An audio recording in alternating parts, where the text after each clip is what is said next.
Be it battling COVID-19 or fighting Pakistan-backed terrorists, CRPF has always been on the forefront. And in moments of crisis, CRPF has once again steadfastly steered the nation in a positive direction. Joining me today on this broadcast is CRPF DG, Dr. Anand Prakash Maheshwari. Thank you very much, sir, for speaking to Republic Media Network. Let me begin by asking you with regards to the COVID crisis situation and, more importantly, how exactly the awareness that has been done by the CRPF. You have been at the forefront. Right from day one, we have seen CRPF men right on the ground assisting local administration. Tell us a little bit about the challenges perhaps the CRPF has been facing. Before I start, I send my greetings to all in the nation and thank them for relying on CRPF. It is one of the biggest armed police force, and with 246 battalions, it is widely spread across the country looking after internal security. Three important features with CRPF has is that it is in integration with all the states across the country, so it has got a wide spread. It's a very neutral force and has been working in sync with the states. So it is very much coveted and the liked force. It's a people-friendly force. Now, these were the positives when these challenges came to us because of our spread, because of being neutral and a people-friendly force. Now, we understood the intricacies, so we started projects helping the community because wherever we were there in so many places. And before I proceed ahead, I must also tell you that we have an inbuilt civic action program where we take care of the civic society around our camps and wherever we are working. So those systems were already in place. So we realized that the society needs as a protection against the disease, so they needed the protective gears. So we supplied masks, we supplied soaps, we supplied sanitation material. Simultaneously, we also realized that lot of people from the marginalized segments were dislodged and they had a problem of food and stay. So CRPF, because of its inbuilt culture, inbuilt strengths, we also opened up our health centers to provide food, the nutritional supplements to the people wherever needed. In fact, in a couple of areas, we were also guarding the migrant laborers in other camps. So there also, whatever needed to boost the immunity, that is one of the defense mechanism. So we took all possible steps to safeguard the community, and similarly, we also started certain projects in CRPF for producing masks. The welfare the setup in the CRPF also started stitching the masks, not only for the use of the force, but also sharing it with the community. On this very note, I just want, perhaps everyone would like to know about the kind of initiatives that have been taken. In fact, I would just like, I've got the numbers too. 1 lakh masks, I'm told that the CRPF has handed over to the AIMS. PPE kits of almost about 3,000 have been made. This is something that has been, many would say, must have been challenging, many would say, given the fact that this is not the core domain of the CRPF. Yet at such times, you all decided to do so. I want to know a little bit, Dr. Maheshwari, with regards to what was the idea behind coming up with this sort of an initiative, that too from a paramilitary force? As you would appreciate that any fighting force, and more so on the internal security grid, cannot perform well, cannot be effective unless we build good human relationship with the community around. Taking the community along is a very important aspect. Therefore, it has been an inbuilt feature of the functioning of the force.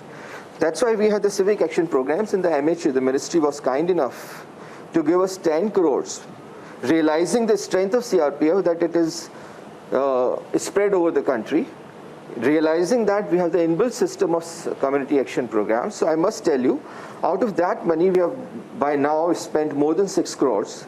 And almost 2 crores have gone for the food, the 2 crores for the safety devices which we are producing, and all this hygiene and sanitation, all for the community. So that is how we use this existing system to the benefit of the community and draw that advantage. You know, Dr. Maheshwari, with regards to some very lasting images, especially images of CRPF personnel being right on the ground, assisting people, especially in places like Jharkhand, in Chhattisgarh, Naxal affected areas, or even for that matter in Kashmir. I want you to talk a little bit about the awareness in especially difficult areas, Naxal affected areas in Kashmir itself, the kind of interaction that perhaps the CRPF has been having on a daily basis despite multiple challenges. In fact, we had a special project with the help of the ministry called Madadgar in Kashmir. That is a digital platform. So we made it a national platform because all the facilities were available. So any type of problem coming anywhere, whether to the people or whether to the families or the forces, because we are far and wide deployed. I must tell you that about 60 battalions, 60,000 people are there in deployed, so in their families across the country, even they had some grievances. We opened it for all. So Madadgar helped us a lot, and people had to just digitally send a message because we have the all India setup. And I must tell you, the cases, the type of cases which came to us, somebody's father was ill and he has no, in the lockdown, ways and means to come and look after the dying father. Even the cases of, ill health of the members of the family and they wanted to go. So all these types of cases were coming, and then CRPF, I'm very proud of the force, that from one jurisdiction to the other, one battalion to the other, and all we provided. Even from the south, a person traveled up to J&K to see his ailing father, and it was a very distinct, but that type of cooperation is just an example. So even such cases came. And we are spreading awareness against this disease, as well as within the force also. When we are going in the contact with the people, even within the force, we have been insisting on the social distancing, we have been insisting on the mask, the sanitation, whatever the protocols are. And similarly, in the Naxal areas, we are about 100 battalions in all the states affected by Maoist violence. And there also, we have been contacting the community, we have also been communicating the villagers, and this has been helping. Yeah. When it comes to COVID positive cases within the CRPF itself, the number basically now stands to about 159 positive cases. Is it a cause of concern? How exactly is CRPF battling this entire challenge within your own force? This is definitely a point of concern. I must tell you that we have integration with the state police, and when after in the post-lockdown situation, when the hotspot analysis was done and various containment zones was defined, so there were duties put after those, after the barriers or on the barriers of the containment zones or the hotspots. So when our people were doing the hotspot duties, we found that despite the best care, some sort of infection was spreading. So we made certain changes. We learned from the challenges which came, and by now, it is unfortunate that 1 or 2 battalions which were in the hotspot became the victim of this. But soon we were able to change the systems of entry-exit. We had this change in the rotational, the duties are rotational. If you recall, the health workers and all, they work for 15 days and they go for the self-quarantine for 15 days in a sensitive space. So similarly, that type of a rotational system we built in. We also changed the design of the camps, provided enough extra tentages and an extra hygiene, and restrooms we put with quite a distances, which we realized that it's now become important since some sort of infection. So we were able to contain it within a period of, say, last 2 to 3 weeks. We were able to contain it, and we are also taking care of our people.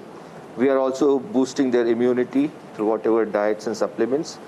One unfortunate death case happened because of the morbidity. He was having, blood pressure and the diabetes, and that was the singular case in which the one death has taken place. But by and far, we are able to contain it. And the new strategies of deployment, as well as the new ways of redesigning our camps, the access control, going in, going out, and what should be the periodicity, and the space management, the redesigning of the spaces, that has helped. Dr. Maheshwari, I'd now like to shift the focus a little bit with regards to the security situation. Many would say that we've lost a lot of our brave men, but at the same time, perhaps today we are at the cusp of breaking the backbone of various terrorist organizations, especially operating in Kashmir itself. Kashmir, we've seen escalation in violence. As far as CRPF is also concerned, CRPF has lost a lot of their own men. How do you essentially assess the situation right now in the valley? See, insofar as CRPF mandate is concerned, we are in completely sync with the state security grid, with the state police and the other forces. Now, Valley is a different place because most of the threats emanate from across the border. And it is not today's or yesterday's concern. It has been for time immemorial after the independence. And we have seen many oscillations in these threats. So these threat levels keep increasing, and there are different reasons for it. I will not go into that. But definitely, the international support and the diplomacy has also become an important tool. So the concerned agencies are doing that. Having said that, insofar as the threat which is emanating, we have learned that what type of threats are there, what type of tactics the terrorists have been using from time to time. So our forces have been trained in capacity building in terms of equipments and preparedness, in terms of conducting operations effectively. That is there, and the forces are prepared, well equipped. The forces have high morale and working in close coordination with all the agencies. So there's a multi-agency environment. The intelligence agency is also working, giving us the feed. We work along with the state police. The army is also in synergy with the total operations wherever required. So we all get together, and everybody has certain USPs, and accordingly, those forces are performing. So despite certain reversals, the CRPF has also been able to neutralize. And in the recent case also, and we were a part of the operation actively with other forces.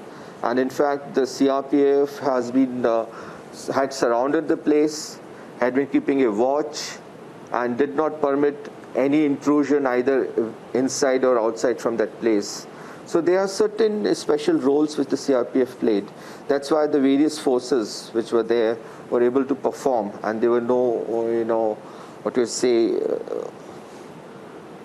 leakages in the security grid.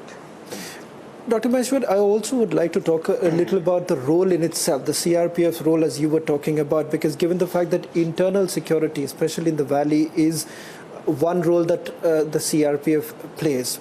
Post the abrogation of Article 370, how do you assess the situation? Because many would say that security forces need to be lauded. Not a single civilian death actually took place, and that perhaps has sent jitters across the border also. So how do you assess the situation, particularly post August 5th abrogation of Article 370, role of the CRPF on the ground? Because it's been extremely challenging to see the CRPF on the roads of Srinagar, or for that matter in north as well as in South Kashmir.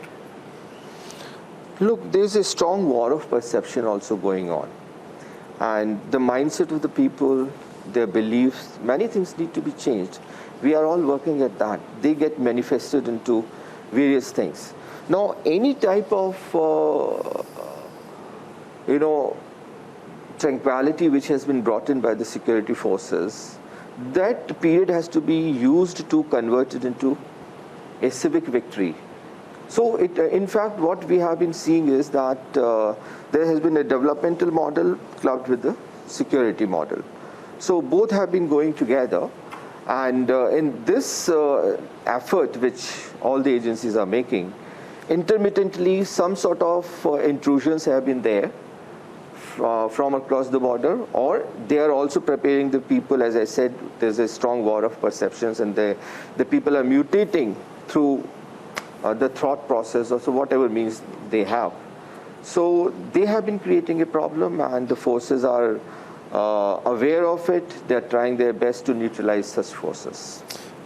Let me then also ask you with regards to the recent operation that actually took place, and of course, the killing of Hizbul Mujahideen's commander Riaz Naiku. What does it essentially mean, given the fact that he was an A++ graded terrorist for the CRPF, also who's played a very, very important, very crucial role in gathering intelligence on the ground, and CRPF has also evolved. So I want to know a little bit about how exactly killing of Riaz Naiku, what does it mean in terms of security? In fact, this is the best example of the synergetic response of all the forces, right from intelligence forces to the ground holding forces like CRPF, to the striking teams which came there at the right time. So this is a best example of the synergetic response of all the forces, number one. Number two, elimination of such a dreaded terrorist gives an advantage to the forces. It gives a setback to the adversaries, and gives us a leeway to reorganize the grid and be more effective. And during this process, we have also got certain informations and the leads which are being further developed. And it's not the right time to get into that. It's not the right forum. But definitely, the security agencies are working on it. And this case and the leads which are still there will help the agencies to perform better and get hold of the situation. Dr. Maheshwari, there's also been some amount of information that has flowed out post this particular encounter about the role particularly played by the CRPF, the Jammu Kashmir police, as well as the Rashtriya Rifles itself. As far as CRPF is concerned, we were given to understand multiple checks were done, searches were basically carried out. How challenging perhaps the Handwara encounter has been for the CRPF? Look, every situation is a unique situation. We are well prepared. This is not the first time. The CRPF has a long history of dealing with the insurgency situations and the terrorist situations. CRPF had done wonderful role right from 1990. So we are prepared for various situations, and we just take them as a challenge which we are capable of and confident of meeting out successfully. And if you talk of Handwara, it was a specific situation. Our troops performed well, but yes, how the situation develops and how an officer on the spot takes a decision, that's a different matter. But I would not take any incident as an isolated incident to talk about this preparedness or the strategy of the force. The force has been doing wonderful, and even in Handwara, the situation, the facts which have come, the way there was a surprise attack, our forces still worked well. They responded to the call. What results actually take place, that depends on the situation and the permutation and combination of so many factors. So we can't give any value judgment, but I'm proud of the response which the forces generated. Would you then say that the elimination of one of the most dreaded terrorists like Riaz Naiku sends a very, very strong message that it perhaps, breaking the backbone of Hizbul Mujahideen, would that be the appropriate analysis after a few days of this encounter? Look, if you understand the nature of threat in the area, as I said, it has been oscillating. The forces need not take it as that that the threat will be eliminated, as the history shows. So there is no reason for the forces to be complacent or feel victorious. It's a small challenge. We met it successfully. There will be another set of challenges, as has been the trend, as has been the responses being generated from across the border. And as I said, clubbed with the perception management, then a mutation within the country, with what they have been doing. So we don't think that it was very material for us. Such cases keep happening. We will keep neutralizing them, big or small. And there's no need to be complacent about it. Yes, definitely. We take it as that it was the best example of the multi-agency synergy and a successful operation, very precisely done. And we were able to neutralize a very important leader of the HM, the terrorist organization. So it must give them a setback, so much so. But we are prepared for the much tougher situations, looking into the historical perspectives, and we don't feel anything complacent about that. Many within the security apparatus have also been monitoring the emergence of the TRF, the resistance front. The reason why I'm also asking this question, because there are operations in areas where the CRPF has also been very dominant. How do you look at the emergence of TRF, or would you say this is just yet another distraction created from across the border? See, as I said, the root cause is elsewhere. So these are the manifestations. Such sort of organizations time and again have been coming in, the forces have been neutralizing them, and tomorrow another organization will come. That is not important. So I will not recognize the existence or identity of any such organization. They keep trying under different names. They will keep changing their strategies. That's what the experience shows. And CRPF as a fighting force, in integration with the state, we have been building up our capacities as new and new challenges come, and we are confident of dealing with it. Do you foresee, when you would say foresee a hot summer in the valley, given the fact that we've seen the number of terrorists in April itself, 28 terrorists have already been killed. Since January, I'm told the 67 have been killed. But do you foresee a hot summer? We are prepared to face any situation. We don't see in terms of that it is hot, it is cold, or any variations. We are prepared to face any worst security threat which can emerge any point of time. And so we don't go by whether it will be tougher in future, it will be lesser tougher. We are prepared to deal with any situation. Dr. Maheshwari, I would also like to focus a little bit on something that many would have forgotten, given the fact that we're talking at the time of a pandemic, but this is also about how challenging it has been for the force. What is happening right now in Naxal affected areas? We've seen beautiful images of the way you all have been carrying out awareness with the locals there. But what one is forgetting is that Naxal operations are still very much active, especially in Jharkhand and Chhattisgarh.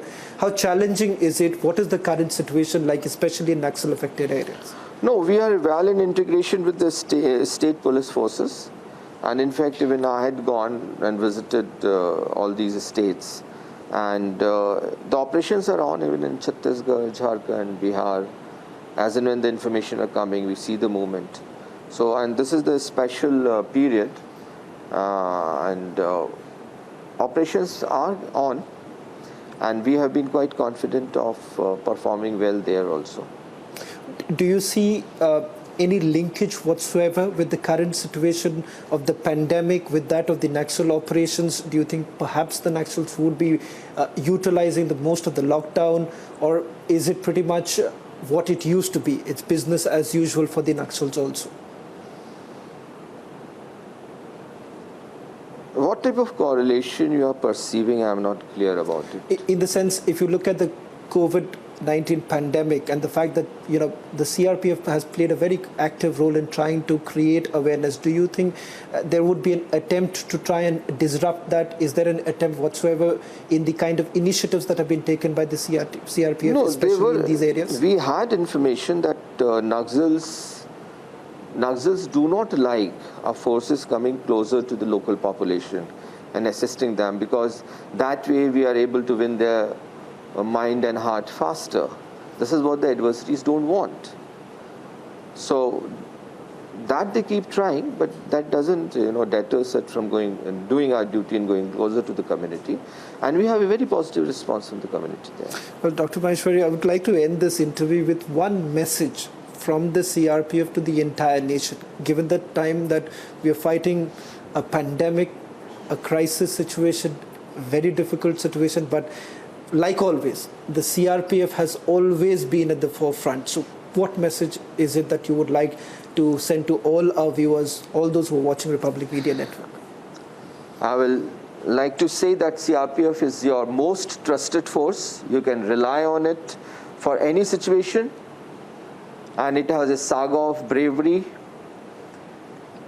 I must tell everybody, inform everybody that this is the brave force, and over 2,000 brave hearts have made the supreme sacrifice. We are grateful to the nation that we have been decorated with more than 2,200 gallantry medals. This is your force.